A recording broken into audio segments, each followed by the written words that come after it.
de las generaciones, con peligro de la iglesia.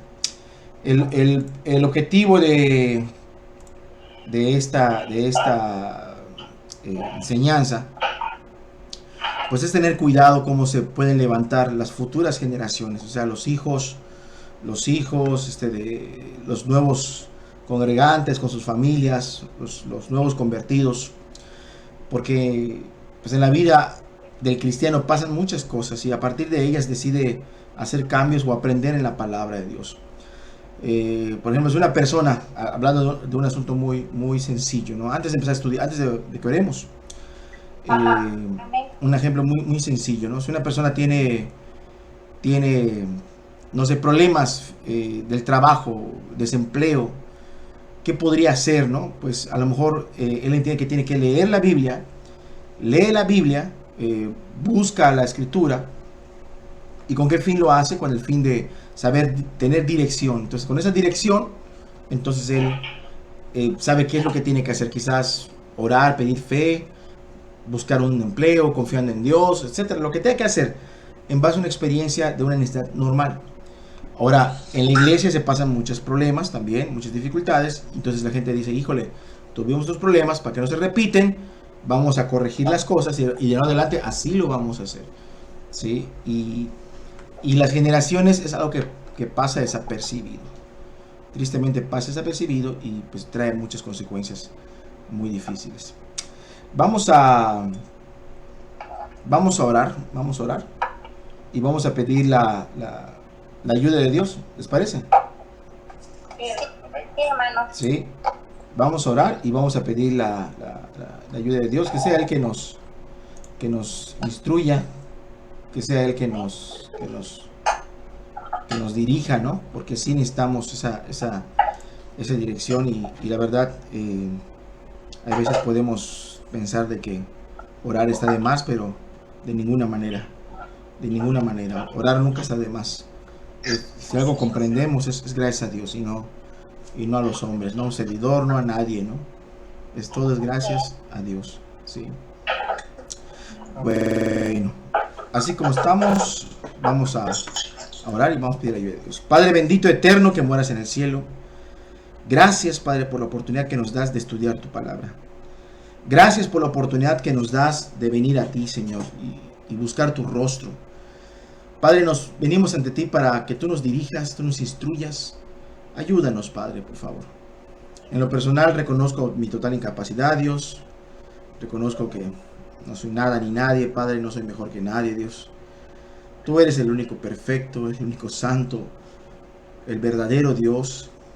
Tú eres el que da todas las cosas. Todo lo bueno, Padre, viene de ti, Señor. Y de veras, Padre, cuánto te necesitamos todos. Ilumínanos con tu palabra. Gracias por cada uno que están presentes, Padre. Llévanos a estudiar tu palabra, a escuchar tu palabra, Dios. Gracias por todo. En el nombre de Jesús, en el nombre de Jesús, en el nombre de Jesús. Amén. Y amén. Muy bien. Pues vamos a lo que es el tema en sí mismo. La decadencia de las generaciones. Estudiando la palabra de Dios, me topé con un paralelismo muy interesante que es importante y también con una necesidad en la iglesia.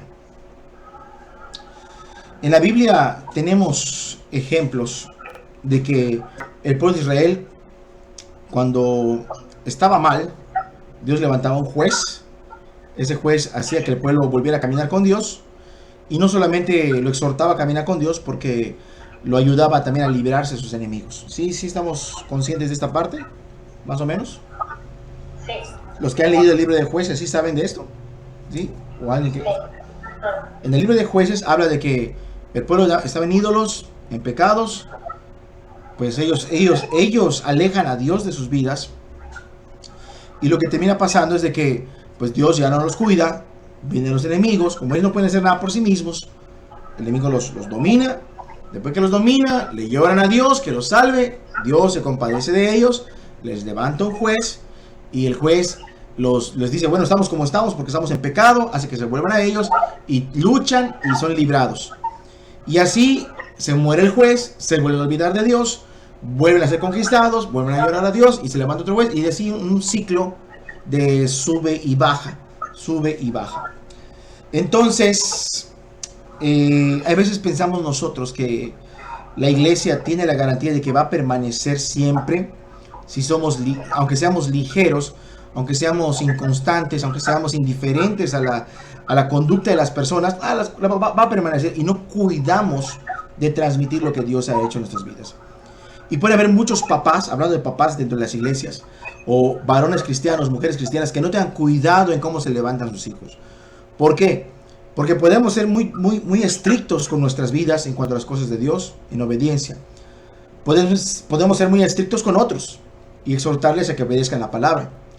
Pero cuando se trata de nuestros hijos, entonces somos ¿qué? Somos más suaves. Si mi hijo se porta mal en la iglesia, hay gente que se ha ido de la iglesia. ¿Por qué? Porque alguien se ha acercado y le ha dicho: hermano o hermana, mira, tu hijo está corriendo, va a botar las cosas, cuídalo por favor, ¿sí? Estate pendiente de tu hijo. Y la gente se enoja, ¿no? ¿Por qué? Porque es un niño, tienen que entenderlo, es un niño. Y se va de la iglesia, ¿sí? Esto es verdad, esto es verdad. Hay personitas que se le llama la atención a su hijito, que es un muchacho de 17 años, que no sabe comportarse en una reunión, o no sabe comportarse en un retiro de jóvenes. Es que no comprenden a mi muchacho y se va de la iglesia. Y imagínate que con el paso del tiempo esas congregaciones se empiezan a levantar así. Y luego con el paso del tiempo esta generación muera y para desgracia de la congregación, los que queden ahí sirviendo o al frente sean estos hijos malcriaditos de personas que realmente no entienden la necesidad de cuidar todo esto, ¿sí? No sé si me estoy explicando un poco lo que trato de decir. Más o menos. Sí, hermano. Muy bien. Sí, hermano. Entonces tenemos que instruir a todos, a los que vienen a la iglesia. Yo les puedo decir algo, hermanos. La iglesia de Quimbilá y la iglesia de Mérida se levantó después de mucho dolor. Después de mucho dolor, quizás para algunos, o para muchos, ¿no? En lo personal, somos mal vistos, sí, pero la verdad es que al principio hubo mucho dolor, hubo muchas lágrimas, mucho dolor. Después de haber un problema en una iglesia, la gente fue presionada, los hermanos fueron presionados, todos fuimos presionados, y algunos pues ya dejamos de ir a la iglesia. Se dice que dejamos de nosotros de ir, nosotros abandonamos a los hermanos, pero realmente no fue un abandono como tal, porque no puedes llamar abandono cuando eres presionado a salir, ¿no? Presionado a salir porque la idea era: o haces esto conforme a nosotros, o ve qué hacer, ¿no? Era básicamente eso.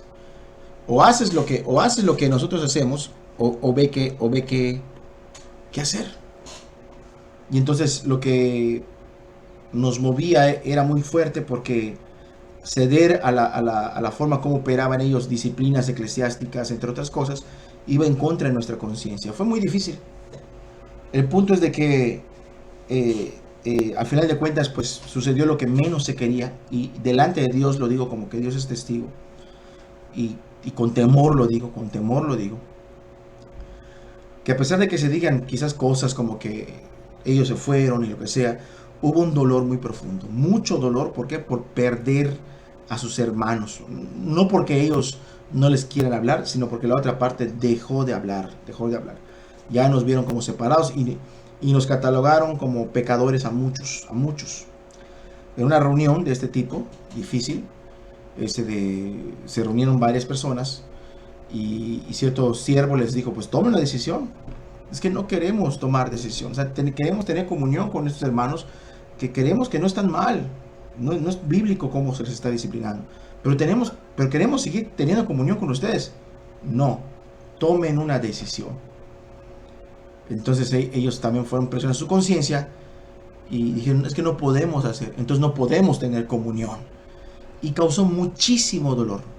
De esa reunión salió gente llorando. Yo estaba fuera de ese lugar y salió mucha gente llorando, muchas conciencias lastimadas, muchas personas tropezadas. los que se apartaron, o mejor dicho, lo que nos quizás nos hicieron a un lado, sin exagerar, no quiero victimizarme, ni victimizar a nadie, a los hermanos, pero si antes las personitas te saludaban y de su casa a su trabajo pasaban la puerta de tu casa, ahora lo que hacían era rodear la cuadra para no pasar por tu casa, ¿sí? Y aunque fueras familiar, no había saludo. Y no había pecado de adulterio, no había pecado de esto. Algunos querían catalogar de maledicencia, algunos para tratarlos de catalogar en 1 Corintios 5, por eso de que dice con el tal no comáis. Y el caso es que generó mucho dolor, y a partir de ahí la iglesia de Quimbilá, de escombros, por así decirlo, de dolor, de lágrimas, de llanto, la iglesia de Mérida, pues éramos 3 personitas, a partir de ahí se empieza a levantar, se empieza a levantar. Los primeros temas que dimos fueron una serie de los estudios de las 7 iglesias del Apocalipsis. ¿Con qué fin? El fin no era estudiar los tiempos finales, no. El fin era estudiar los motivos de los errores, o los errores mismos y sus motivos, los que los llevó a ese lugar, de cada iglesia que fue exhortada o reprendida de parte del Señor. Y nosotros entendíamos que si seguíamos por un mal camino, íbamos a terminar igual. O sea que si de alguna forma veíamos a alguien que quizás en un tiempo convivimos, pero ahorita no nos quería hablar, si nosotros decíamos, bueno, no le voy a saludar porque no me saluda, entonces no sabemos nada de Cristo. Saludemos. Y al momento de saludar, no te respondían el saludo. Hermano, es que no responden el saludo. Es que no somos llamados a amar cuando nos aman, somos llamados a amar aun cuando no nos aman. Entonces nos dábamos cuenta de que había ciertas cosas en la iglesia que no estaban bien cimentadas, y a la falta de ello vino una decadencia, ¿sí? El diablo es diablo porque muchas personas o cualquier persona podía decir: te damos gracias, Dios, porque estos hermanos ya se fueron. Te damos gracias porque estos hermanos ya no están con nosotros. O te damos gracias, Dios, porque tú estás limpiando a tu iglesia. O sea que un hermano que no incurría en pecados de 1 Corintios 5 ni ningún otro, simplemente tiene comunión con alguien que lo tienen castigado o disciplinado en otra parte, y al final siempre sí, siempre no, porque ni se ponían de acuerdo. Ese fue motivo de separación. Y la gente todavía decía: te damos gracias, Dios, porque estás limpiando a tu iglesia. Y solamente eso demuestra que están totalmente desorbitados, o estamos desorbitados, y no sabemos caminar como Jesús. Dios quiere que aprendamos a caminar como Jesús, y aprendamos a velar los unos por los otros, amar los unos por los otros. Si alguno fuera sorprendido en alguna falta, 1 Gálatas capítulo 5, los que son espirituales, restaurarle con espíritu de mansedumbre, considerándote mismo, ¿sí? No sé que tú también seas tentado, sobrellevad los unos las cargas de los otros, Gálatas 5:2, y cumplid así la ley de Cristo. Entonces nos damos cuenta de que no está funcionando. Entonces ponemos bases. Y decimos a los hermanos, la iglesia se levantó en base a dolor, sufrimiento, y de ahí fuimos aprendiendo muchas cosas. Y a partir de aprender esas cosas y corregirlas y no volver a caer en lo mismo, notamos el respaldo de Dios, notamos la bondad de Dios, notamos el respaldo de Dios, notamos el avance del reino. Habían hasta falsos convertidos, y esas personas rebotaron con la verdad, con la Biblia, no con un servidor ni con nadie, con la Biblia rebotaron, y gente nueva venía y se convertía y se añadían los que habían de ser salvos, y tenían el fruto en sus corazones. Perdón que les cuente algo así, pero es un poco difícil. El caso es que yo le digo a algunos hermanos, nuestros hijos que vienen detrás de nosotros no tienen idea de qué es esto. Nuestros pequeños que vienen, nuestros jóvenes, nuestros muchachos, ellos ni se dieron cuenta de qué fue lo que pasó. Ellos no saben nada de esto. Entonces, ¿qué va a pasar el día de mañana que ellos queden en la iglesia? Cuando ellos queden en la iglesia, ¿qué va a pasar con ellos? ¿Cómo van a ver las cosas de Dios? ¿Van a recibirlo así como a la ligera y hacer las cosas a la ligera, y para que todo lo que Dios ya trabajó se venga abajo? Como el clásico ejemplo, ¿no?, del hombre que trabaja mucho y enriquece y tiene propiedades y dinero y cuentas de banco, y al final él muere y se le hereda un hijo que nunca conoció qué es esfuerzo, qué es trabajo, y ese hijo despilfarra todo lo que su papá gastó en su vida, ¿sí? Entonces tenemos un ejemplo. Si vamos en nuestras Biblias, allá en Josué capítulo 2, Josué capítulo 2, vamos a ver, Josué, capítulo 2.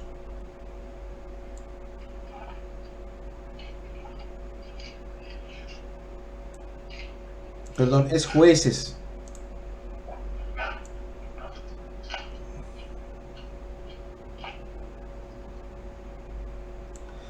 Jueces capítulo 2, versículo 6 al 11. ¿Quién lo puede leer en voz alta, por favor? Porque ya Josué había despedido al pueblo, y los hijos de Israel se habían ido cada uno a su heredad para poseerla. Y el pueblo había servido a Jehová todo el tiempo de Josué, y todo el tiempo de los ancianos que sobrevivieron a Josué, los cuales habían visto todas las grandes obras de Jehová que él había hecho por Israel. Pero murió Josué, hijo de Nun, siervo de Jehová, siendo de 110 años, y lo sepultaron en su heredad en Timnat-Sera, en el monte de Efraín, al norte del monte de Gaas. Y toda aquella generación también fue reunida a sus padres. Y se levantó después de ellos otra generación que no conocía a Jehová, ni la obra que él había hecho por Israel. Después los hijos de Israel hicieron lo malo ante los ojos de Jehová, y sirvieron a los Baales. Muy bien. ¿Cómo ven? Sí se entiende claro, ¿no? ¿Qué es lo que dice el texto? Tristemente dice que mientras Josué vivía, el pueblo, ¿cómo caminaba el pueblo? Caminaba bien, ¿verdad? Sí. Moisés, Josué, en lugar de quién se quedó? Se quedó en lugar de Moisés. Y de alguna manera, mientras Moisés vivía, el pueblo era exhortado a caminar bien, ¿sí o no? Sí. No significa que no haya pecado. El pueblo pecó mucho en los tiempos de Moisés, pero siempre fue exhortado ¿a qué? A caminar con Dios, ¿sí? Siempre fue exhortado a caminar con Dios. En este caso, Moisés muere, y dice la palabra que Josué estaba muy pegado a Moisés, que aún lo esperaba él arriba en el rumbo al monte. Él lo esperaba, y Josué queda en su lugar en el liderazgo, y él siempre los exhortaba.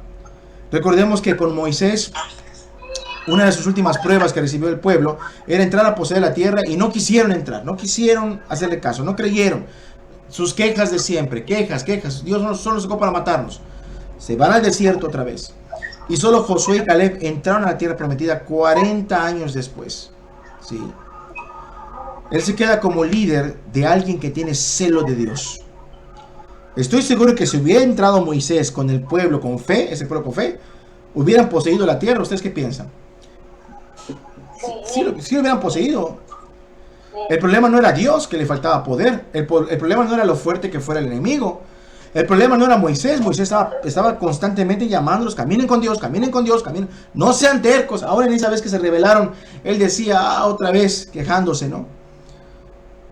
Pero el problema fue el pueblo. Van para atrás. Viene Josué, y esa generación sí venía con fe, y entraron y poseyeron la tierra. Y con el paso del tiempo, algunos fueron adoptando los ídolos de las personas que estaban alrededor de ellos.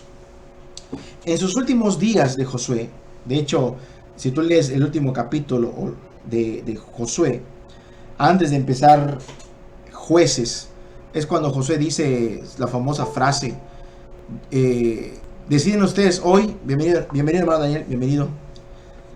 Deciden ustedes hoy a quién van a servir. Decídanse, ¿sí? ¿A quién van a servir? Porque yo y mi casa vamos a servir a Jehová, ¿sí? O sea, yo les dirijo, ya tenemos la tierra, pero no pueden estar ustedes vacilando o jugando en este asunto.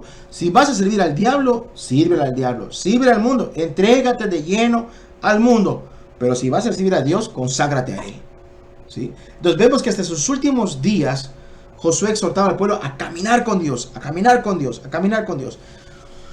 La palabra dice que mientras el pueblo estaba con vida a Josué, allá en el versículo 7, dice, mientras vivieron Josué y sus líderes de los países, bueno, la Reina Valera 60 dice, y el pueblo había servido a Jehová todo el tiempo de Josué y todo el tiempo de los ancianos que sobrevivieron a Josué. O sea que mientras Josué estaba, seguían a Dios, ¿sí? Y quizás pasó Josué, pero había gente contemporánea a Josué, ancianos que eran líderes.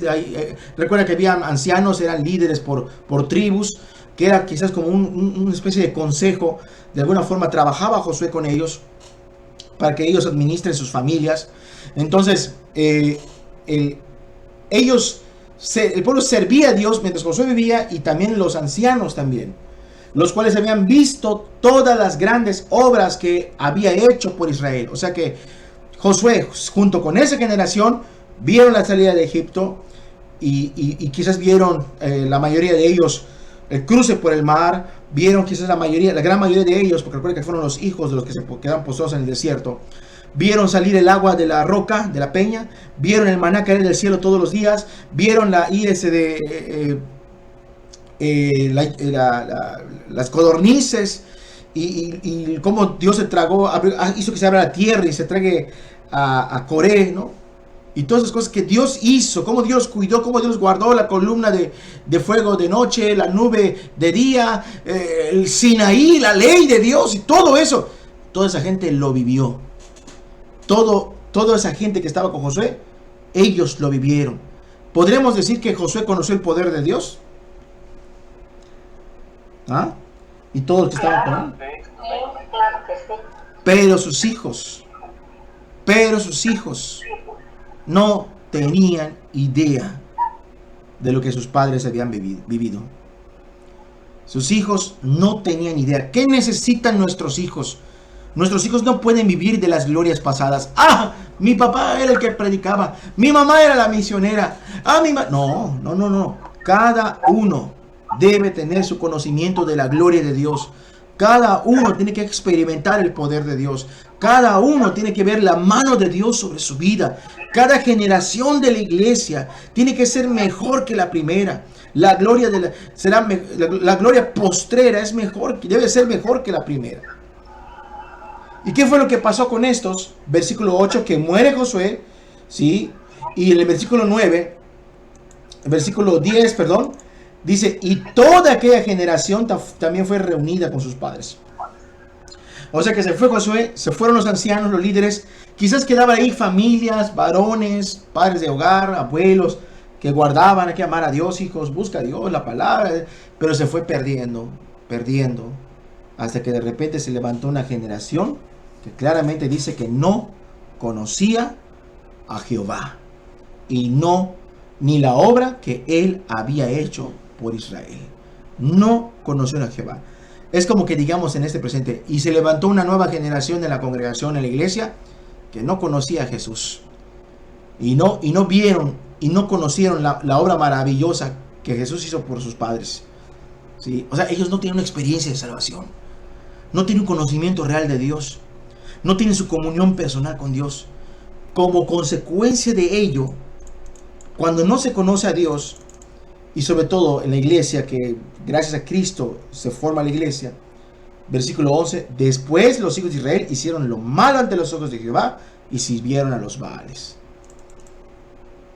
Entonces, esto, ¿cómo puedes ver acá? Moisés, Josué, todo bien. El pueblo estaba en su peor estado espiritual, esclavo de Egipto, agarrando costumbres. Pero viene Dios con Moisés y ¡pum! Para arriba. Y luego viene la conquista con Josué, ¡pum! Para arriba. Los muros de Jericó caen.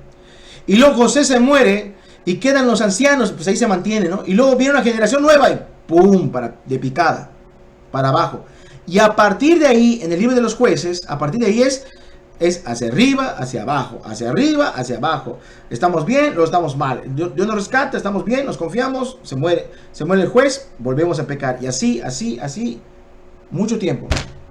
Hasta que se levantó otro juez, antes de la llegada de los reyes.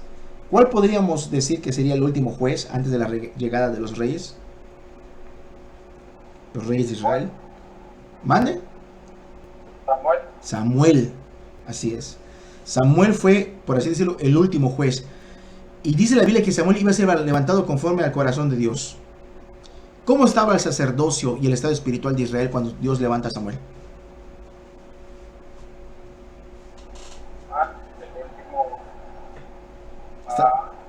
Pues mal. Estaba re mal, ¿verdad? El sumo sacerdote ni oía a Dios. Los hijos adúlteros con las mujeres que iban a adorar. El pueblo en pecado.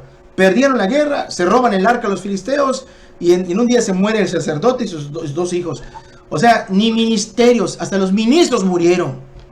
Y el Icabod, la desgracia de la gloria de Dios traspasada. En ese ambiente Dios levanta a un Samuel. ¿Sí?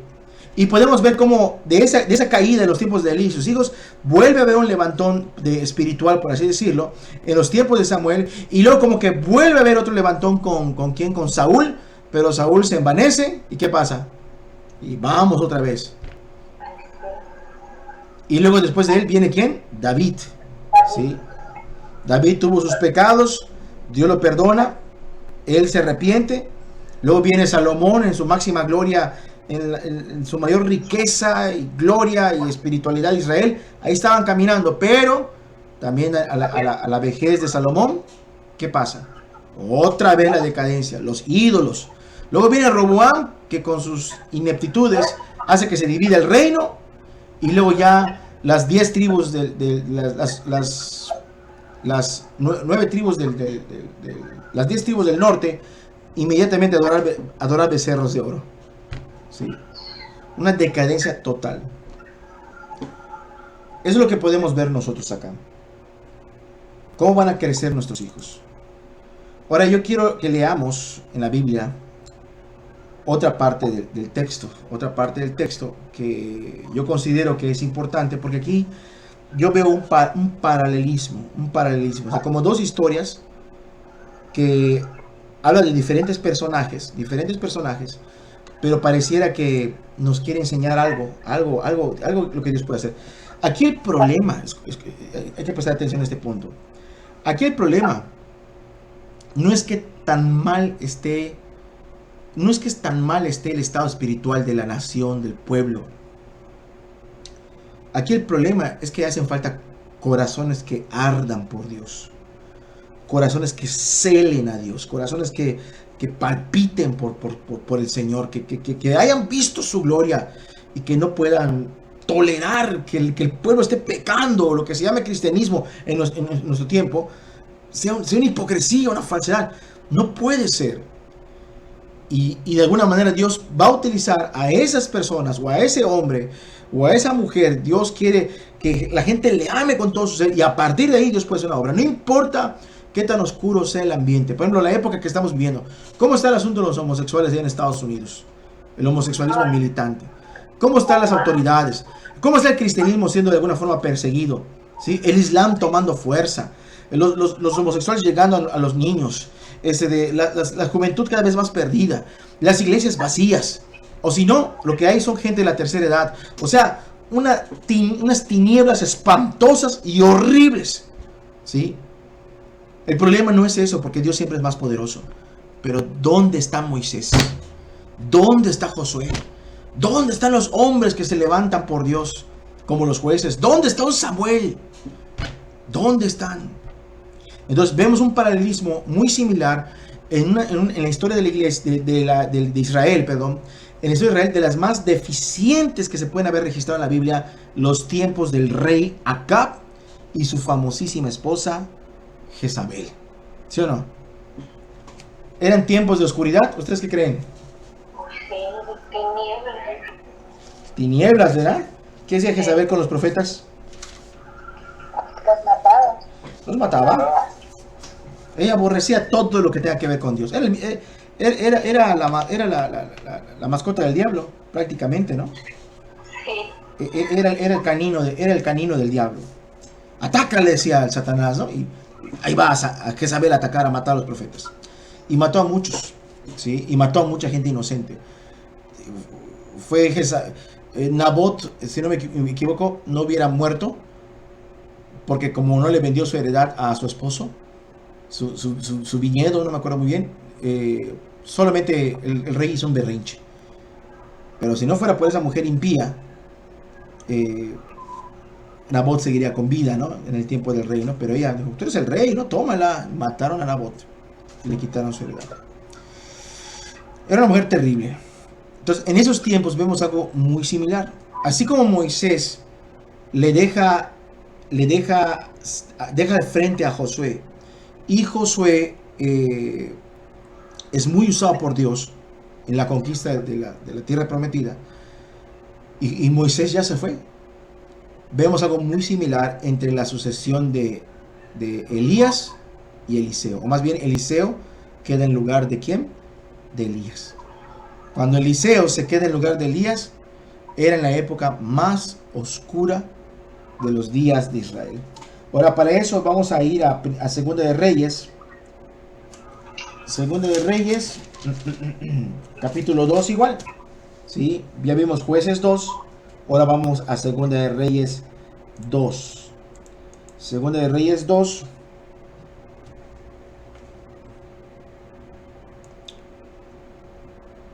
Verso, bueno, es una lectura larga.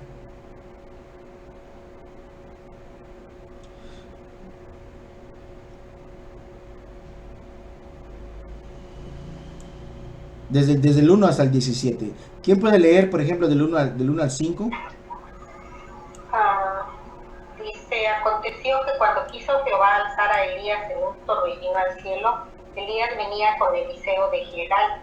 Y dijo Elías a Eliseo, quédate ahora aquí, porque Jehová me ha enviado a Betel. Y Eliseo dijo, vive Jehová y vive tu alma, que no te dejaré. Descendieron pues a Betel, y saliendo a Eliseo los hijos de los profetas que estaban en Betel, le dijeron, ¿sabes que Jehová te quitará hoy a tu señor de sobre ti? Y él dijo, sí, lo sé, callad. Y Elías le volvió a decir, Eliseo, quédate aquí ahora, porque Jehová me ha enviado a Jericó. Y él dijo, vive Jehová y vive tu alma, que no te dejaré. Vinieron pues a Jericó, y se acercaron a Eliseo los hijos de los profetas que estaban en Jericó, y le dijeron, ¿sabes que Jehová te quitará hoy a tu señor de sobre ti? Él respondió, sí, yo lo sé, callad. Muy bien, ¿alguien que puede leer del 6 al 10? Y así a alguien más hasta el 17. Yes. Y Elías le dijo, te ruego que te quedes aquí, porque Jehová me ha enviado al Jordán. Y él dijo, vive Jehová y vive tu alma, que no te dejaré.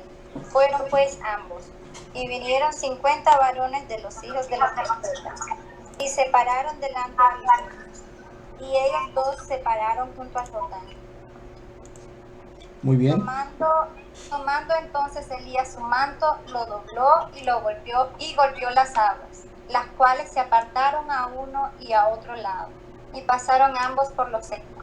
Cuando habían pasado, Elías dijo a Eliseo, pide lo que quieras que haga por ti, antes que yo sea quitado de ti. Y dijo Eliseo, te ruego que una doble porción de tu espíritu sea sobre mí. Él le dijo, cosa difícil has pedido. Si me vieres cuando fuere quitado de ti, te será hecho así, mas si no, no. Del 11 al 14.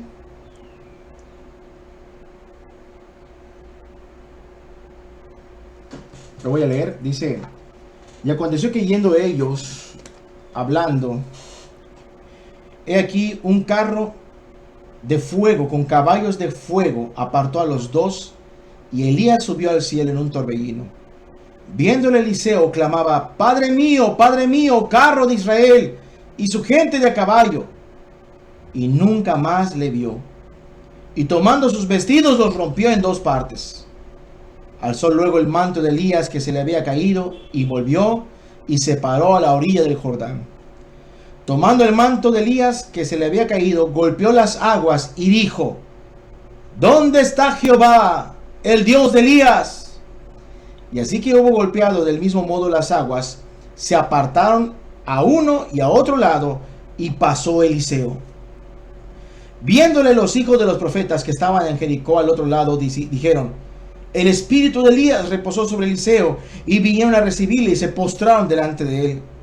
Y dijeron: he aquí hay con tus siervos 50 varones fuertes. Vayan ahora y busquen a tu señor.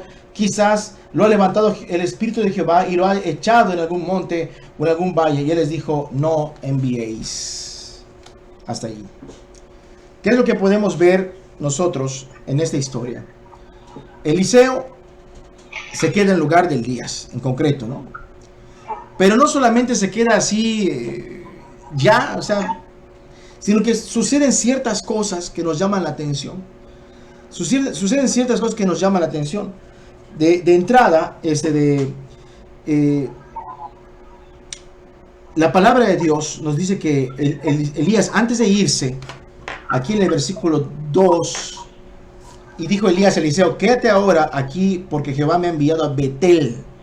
Vemos que Dios lo envía. ¿A dónde lo envió? Lo envió a Betel. Jehová me ha enviado a Betel, dice. ¿Sí? Versículo 4. Y Elías le volvió a decir a Eliseo: quédate aquí ahora, porque Jehová me ha enviado. ¿A dónde? Dice. A Jericó. ¿Sí? O sea que Dios no lo mandó directo a llevárselo. Antes de llevárselo, Dios dijo: vete a Betel. Fue a Betel. Curiosamente, en Betel habían hijos de los profetas. Esos hijos de los profetas eran medio chismositos y quizás tenían revelación o ya sabían. Quizás se podía pensar que Eliseo iba a casa de los hijos de los profetas. Los hijos de los profetas se podían entender meramente como los hijos de los profetas discipulados, pero también, y creo que la forma más correcta es de entender, los jóvenes muchachos que se pegaban a los profetas para estudiar la palabra de Dios y consagrarse, ¿sí? Como una escuela de profetas, de muchachos, de discípulos. ¿Puedes creer que en los tiempos de Jezabel, porque son los tiempos de Jezabel, había escuelas de profetas? ¿Y dónde había escuela de profetas? Había escuela de profetas en Betel. Había escuela de profetas en Jericó, ¿sí?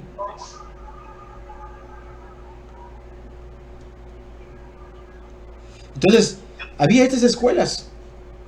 Y de alguna forma, Eliseo es mandado allí. ¿Por qué Dios lo mandaría allí?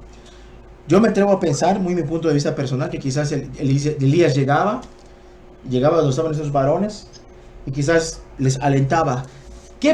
Si tú fueras uno de esos jóvenes muchachos que está estudiando para ser profeta, y no son profetas de que yo decreto y declaro, no, esas son payasadas, sino que son así, que quieren consagrarse a Dios, quieren servir a Dios. ¿Qué crees que te diría Eliseo en una de sus prédicas, sus últimas prédicas? Ellos ya sabían de alguna forma, no sabemos cómo, que este varón se va a ir. Eliseo, se nos va Elías. ¿Qué vamos a hacer? ¿Qué crees que posiblemente les predicaba? Quizás les predicaba: miren, el tiempo que nos tocó vivir son oscuros, son malos. Entréguense a Dios, conságrense a Dios. No jueguen con la palabra, ¿sí? Todavía queda mucho que pelear, mucho que luchar. Busquen a Dios. Yo me imagino algo como eso. Dios le dice: vete a Jericó. Y los muchachos: oye, ¿sabes que tu maestro se va? ¿Sabes que se va tu maestro de ti? Y también Eliseo lo sabía. Pero tal parece que a Eliseo no le gustaba la idea que le anden recordando que se le va a ir su mentor, ¿sí? ¿No será que a lo mejor necesitamos poner escuelas bíblicas, pero así, para ir capacitando a nuestros muchachos? Ya que las escuelas modernas van a enseñar a nuestros hijos a vestirse de niñas y a las niñas a vestirse de varones. Pero bueno, hago la pregunta: ¿movimientos cristianos fundaron colegios y escuelas? ¿Sí o no? Sí. Movimientos cristianos fundaron colegios y escuelas. O sea, de alguna forma, no es algo descabellado, ¿no?, pensar en esto. Pero bueno, muy bien. Sí, adelante. Es que la escuela debe ser la casa y los maestros, los papás, ¿no, hermano? Así es. Ahorita creo que no queda más remedio que sea así. Sí. Pero de todas maneras, en la antigüedad habían escuelas fundadas por cristianos. Pero bueno, obviamente no se las va a enseñar ateísmo, ni ideología de género, ni nada de esas cosas. Les enseñaba la palabra de Dios y se consagraban mucho. Ahorita lo que para rescatar a nuestros hijos del mundo, pues lo que queda es el homeschooling, una escuela en casa o alternativas, ¿no? Hay alternativas donde un hermano da las capacitaciones, da las clases superiores a las de cualquier escuela, superiores de mayor calidad. Los niños estudian, se capacitan, se preparan, llegan a saber más que otros niños y por otros medios obtienen sus certificados, diplomas, no sé cómo les digan allá en Estados Unidos, los certificados de primaria, secundaria y todo eso. Ahora yo quiero leerles parte del comentario de Matthew Henry, que en lo personal me bendijo muchísimo, muchísimo, analizando yo esta parte, porque me bendecía saber, bueno, es algo tremendo eso, ¿no? Me bendecía darme cuenta que leyendo el comentario hacía una comparación de lo que estamos hablando. Digo, bendito Dios, o sea, no es una idea descabellada, ¿no? Porque aquí mismo reconocen un paralelismo entre Moisés y Josué y Elías y Eliseo. Voy a leerles prácticamente y explicamos. ¿Cómo vamos de tiempo? Muy bien. Casi una hora. Sí, como 40 minutos. Vamos a ir un poquito rápido. Dice, Eliseo había resuelto seguir a Elías y no abandonarle por todo el tiempo que éste continuase en la tierra. Parece ser que Elías quería quitárselo de encima, ¿verdad? ¿Sí o no? Parece que Elías, ya quédate acá, Eliseo, yo me voy para allá. No, me voy contigo. Vive Jehová que no te dejaré. Llegan a Jericó, quédate acá. Dice, no, yo voy contigo, ¿no? Va a cruzar otro lado, quédate aquí. No, mira, están los muchachos, quédate con él. No, yo me voy contigo, dice. Parece que quería quitarse de encima y que se hubiese quedado en Gilgal, en Betel, en Jericó. Opinan algunos que por humildad sabía la gloria que Dios le tenía destinada, pero no quería gloriarse en ella. En vano trata Elías de conseguir de que se quede allí o aquí. Ha resuelto no quedarse en ninguna parte detrás de su maestro hasta que éste se vaya al cielo y no tenga otro remedio que quedarse en la tierra. Pase lo que pase, no te dejaré. Lo dice en el verso 2, en el 4 y en el 6. ¿Por qué? Porque deseaba ser edificado con su santa compañía todo el tiempo que permaneciese en en este mundo. O sea, es como si dijera, este Eliseo no se quiere apartar de Elías. ¿Por qué? Porque este es un hombre de Dios. Este es el hombre que contendió en el Carmelo. Este es el hombre, el profeta de fuego, por así decirlo, ¿no? Este hombre ama a Dios. Yo quiero estar pegado a él. Quiero obtener todo lo que él tiene. Quiero saber más. Es como esos discípulos recién convertidos que están en el primer amor, que no se despegan de los ministros, de los predicadores, de los hermanos que tienen más tiempo. Quieren saber de Jesús, oír hablar de Jesús, quieren acompañar a la obra, quieren estar. Y cuando un hermano quizás va a partir, está al lado de ellos, platicando con ellos, tratando de ser edificado hasta el último instante. Porque deseaba quedar satisfecho en cuanto a la partida de su maestro, viéndole cuando fuese trasladado, para que fuese su fe robustecida y se familiarice con las cosas celestiales. ¿Sí?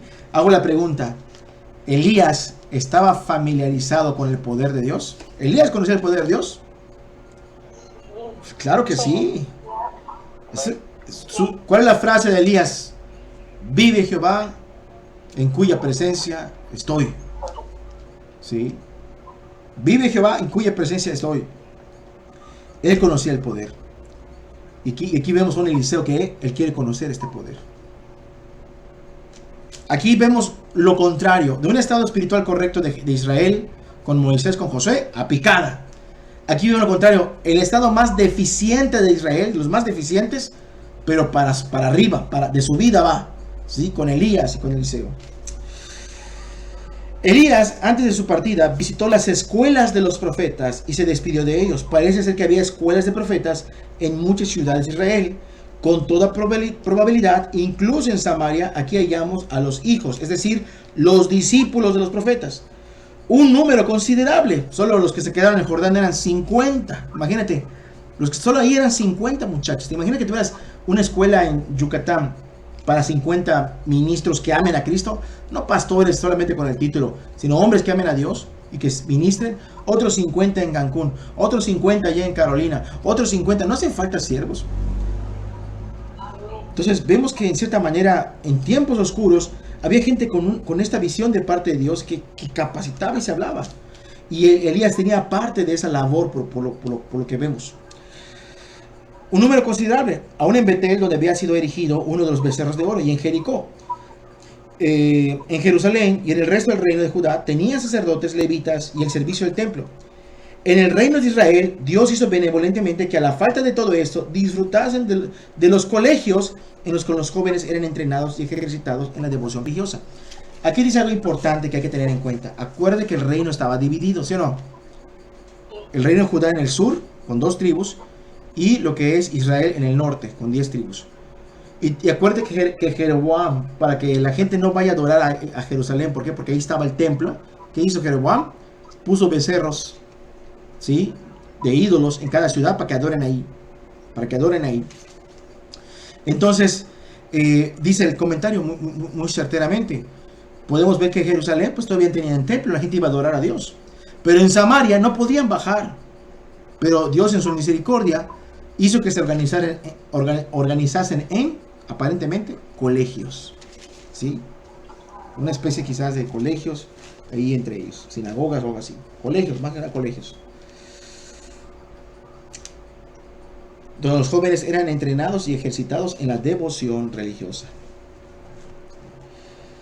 Los hijos de los profetas tenían información de que Elías iba a partir en breve y se lo dijeron a Eliseo. Y después en Jericó, ¿sabes que Jehová te quitará a tu Señor de sobre de ti? Eliseo lo sabía muy bien y se llenó de tristeza el corazón al saberlo. Por eso no tenía necesidad de que se lo dijeran, ni quería oírlo. Yo también lo sé, callad. En expectación del acontecimiento, habla con su propio silencio reverente. 50 de entre los hijos de los profetas fueron para ser testigos de la partida de Elías, aunque se mantuvieron a distancia. Ellos intentaban satisfacer su curiosidad.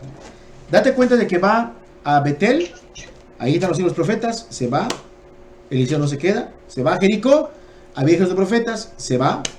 Si llega al Jordán, quédate aquí, ¿sí? No, me voy contigo. Entonces Elías parte el Jordán, cruza solamente Elías y Eliseo, pero los habían acompañado 50 jóvenes. Allá en el capítulo 2 de 2 de Reyes, versículo 7. Y vinieron 50 varones de los hijos de los profetas y se pararon delante a lo lejos, y ellos dos se pararon junto al Jordán. ¿Sí? Estaban como que siguiéndolos de lejitos, ¿no? Y allá en el Jordán cruzan los dos, dice, cruzan los dos, pero estos muchachos se quedan del otro lado del Jordán, como siendo testigos lejanos de lo que estaba a punto de acontecer. Dice el texto, ellos intentaban satisfacer su curiosidad, pero Dios de alguna manera lo ordenó para que de este modo fuesen testigos de la vista de honor que el cielo dispensaba al profeta despreciado y rechazado por los hombres. Date cuenta, ¿no?, que Elías fue recogido de una manera muy tremenda, ¿sí o no? Muy tremenda, ¿verdad? Con un carro de fuego, ¿sí? Carro de Israel y sus jinetes de a caballo. Hay gente que interpreta que era un carro y un caballo. Hay gente que interpreta que era un carro, un caballo y un jinete, todo de fuego. Todo de fuego, ¿sí? Porque el carro de Israel y su gente de a caballo. Dice el comentarista, iban a ser testigos del honor con que Dios iba a recibir al profeta despreciado y desechado por los hombres. Mientras que el profeta fue perseguido en los últimos instantes.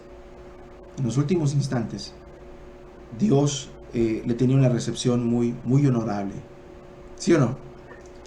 No fue Elías el que dijo, Señor, quítame la vida, porque no soy mejor que mis padres. ¿Ah? Sí. Él dijo esas palabras. Lo pueden leer con toda calma. Quítame la vida, porque no soy mejor que mis padres. ¿Cuándo dijo estas palabras Elías? ¿Los dijo antes de la confrontación del Carmelo o lo dijo después de la confrontación del Carmelo? Perdón, hermano, me está saliendo un mensaje que dice que la llamada se va a terminar en 5 minutos. Sí, a mí también me dice lo mismo. Creo que es para probar,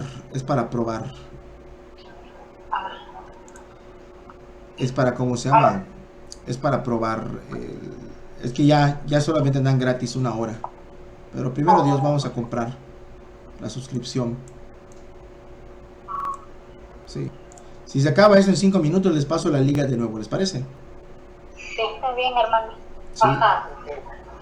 Gracias. Muy bien. Ay, Ustedes. perdón por la interrupción, hermano. No hay problema, está bien, está bien. Así ya nos preparamos mentalmente. Cuando dijo Elías, quítame la vida porque no soy mejor que mis padres, ¿lo dijo antes de la confrontación del Carmelo o lo dijo después de la confrontación del Carmelo? Me parece que lo dijo antes, ¿no será? Después. ¿Quién dice antes? ¿Quién dice después? Antes. Antes. El temor a la reina. Ok. Sí. Lo buscamos. A ver. Sí. No vayan a temblar, ¿eh? A ver. Es bueno esto, ¿no? Porque es bueno saber las condiciones en las cuales pasa todo esto. Porque nos ayuda a entender más el corazón de los profetas.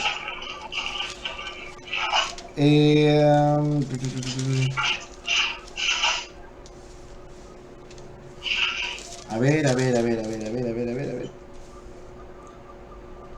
Primera de Reyes, capítulo 18, versículo 20.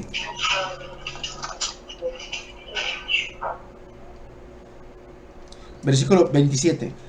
Primera de Reyes 18, 27. Y aconteció al mediodía que Elías se burlaba de ellos diciendo, gritad en alta voz, porque Dios quizás está meditando, tiene algún trabajo, o va camino, tal vez duerme y hay que despertarle. Esta es la confrontación del Carmelo, ¿sí o no? Sí. Muy bien. Capítulo 19.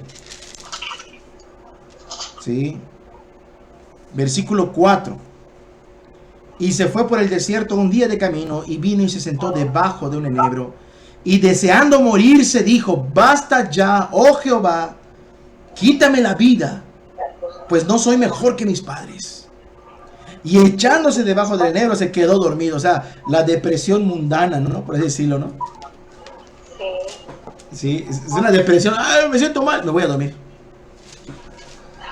Pero no es porque fuera mundano meramente o pecaminoso o pecador Elías. No, era un hombre santo. Pero a fin de cuentas era un hombre. Era un ser humano.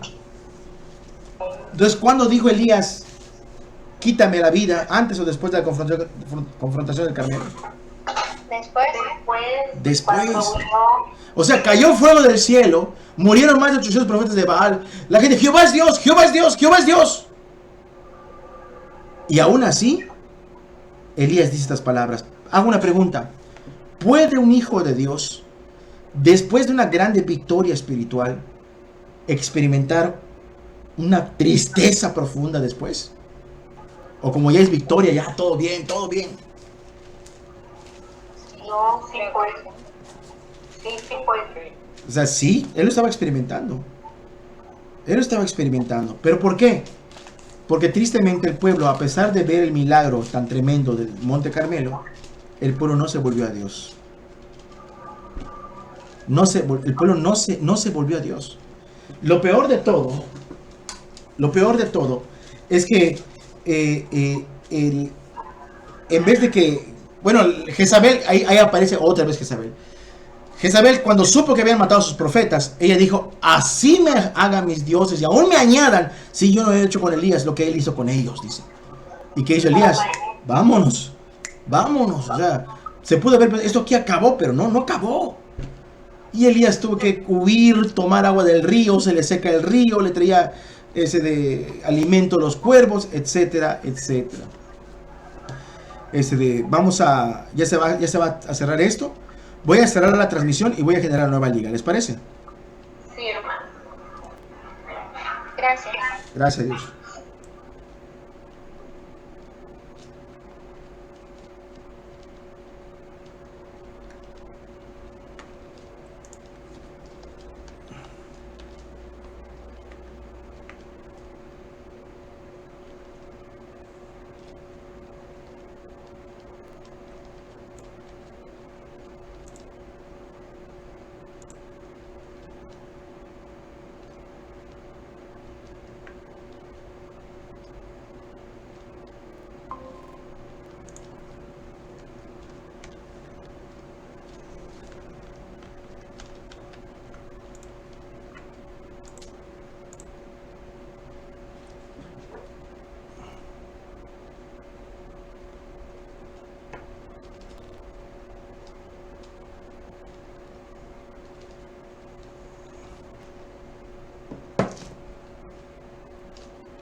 aflicción.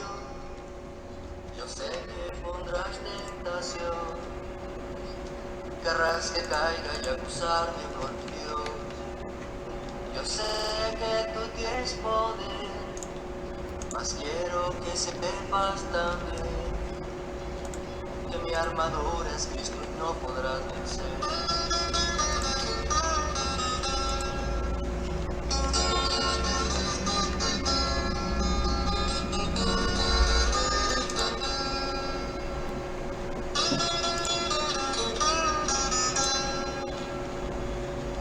Buenos días, mundo. ¿Hasta cuándo seguirás? Tus delicias son anzuelos, son lazos en mi cuello para hacerme regresar. Buenos días, mundo. Aquí vamos otra vez. Pensarás que ya estoy débil, pensarás que estoy enfermo, pero creo que es al revés. Yo sé que pondrás aflicción, yo sé que pondrás tentación, querrás que caiga y acusarme con Dios. Yo sé que tú tienes poder, mas quiero que sepas también que mi armadura es Cristo y no podrás vencer.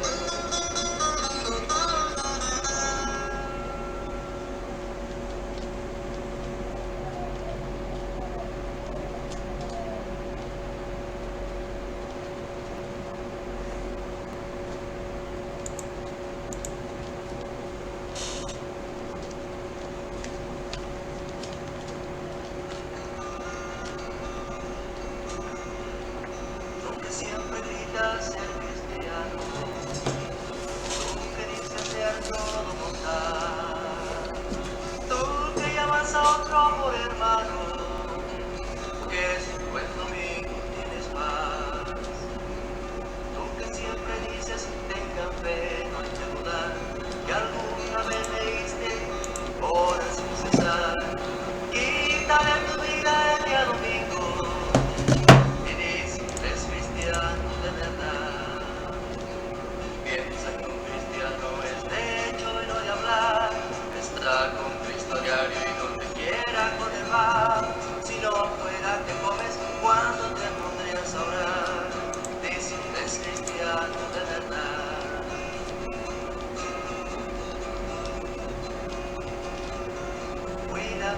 Cuida bien tu vida, no querrás que un día el Señor te diga sí. Vete, no te acerques, aunque digas que eres mío, yo jamás te conocí.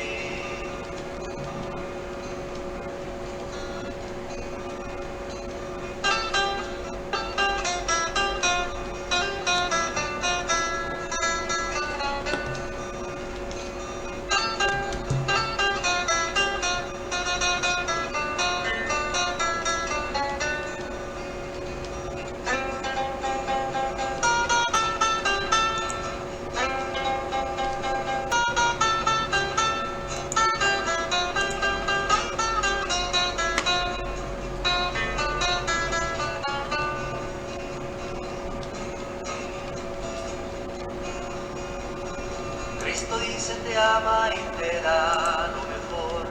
Cristo dio su vida por amor. Tú dices que le amas y migajas le das.